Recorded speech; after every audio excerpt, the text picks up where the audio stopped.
27 রোজার রাতে সন্তান ফোন দিয়া বলে, বাবা আমি আগামীকাল রওনা দিলে রাত 2টা-3টায় গিয়া ঢাকায় নামবো, আমি সাহারি তোমাদের সঙ্গেই খাবো।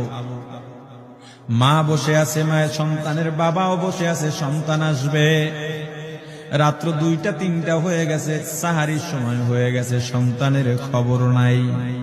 শেষ টাইমে মা বাবা সাহারি খেয়ে ফজরের নামাজ পড়ে দরজার মধ্যে অপেক্ষা করতেছে, সন্তানের খবর নাই। 8টা, 9টা, 10টা বেজে গেছে, মায়ের মনটার ভালো লাগে না। স্বামীকে ডেকে বলে, স্বামীরে আমার সন্তান কই, আমার মনটা ভালো লাগে না, একটা ফোন লাগাও। স্বামী ডাক দিয়া বলে, চিন্তা করো না, ঈদের সময় যানজট থাকতে পারে, চলে আসবে। কিছুক্ষণ পর বাবার মনটাও ভালো লাগে না, বাইরে নেমে পায়চারি করতেছে। হঠাৎ করে একটা ফোন চলে আসছে। সন্তানের ফোন দেখে বাবার সে কি আনন্দ।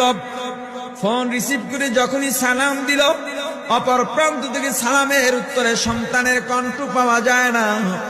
বাবা ডেকে বললেন, বাবা তুমি কে? এটা তো আমার সন্তানের কণ্ঠ নয়, তবে মোবাইলটা আমার সন্তানের। ওপার থেকে ডাক দেয়া বলে, আপনি কি এই লোকে, এই মোবাইলওয়ালার বাবা? বলে, হ্যাঁ। আপনি এখনো বাড়িতে কি করেন? আপনার যেই সন্তান ঢাকা থেকে গাড়ি নিয়া 2500-এর দিকে রওনা দিয়েছিল, ওই গাড়িটা 2500 পৌঁছতে পারে নাই। পথিমধ্যে সংঘর্ষে রাস্তার মধ্যে অনেকগুলো মানুষ মারা গেছে, অনেক যুবক তার মধ্যে আছে। রাস্তার পাশে সাদা কাপড় দিয়া ঢাকা। দেখেন আপনার সন্তান এই লাশের মধ্যে আছে কিনা। মোবাইলটা আমি রাস্তার পাশে পড়ে পাইলাম। বাবা পাগলের মতো একটা দৌড় দিছে। মা মনে করছে সন্তান বুঝি কাছাকাছি চলে আসছে। অন্যান্য সন্তানদের ডাক দেয়া বলে, তোরা কে, কোথায়, এদিকে আয়, তোদের ভাই বুঝি কাছাকাছি আসছে। আমার কলিজার টুকরা সন্তান, তোর বাবা যে আগায় আনতে গেছে, তাড়াতাড়ি নতুন চাদর বিছা, বালিশের কভার গুলো খুলে নতুন কভার লাগা, পানি গরম বস, আমার সন্তান এসে গোসল করবে।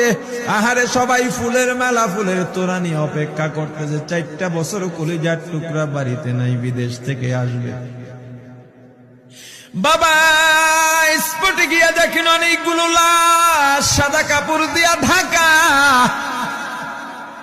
একটা একটা মাথার উপর থেকে কাপড় উঠান আর কৌতূহল বাড়তেছে, কাপড় উঠান আর কৌতূহল বাড়ে।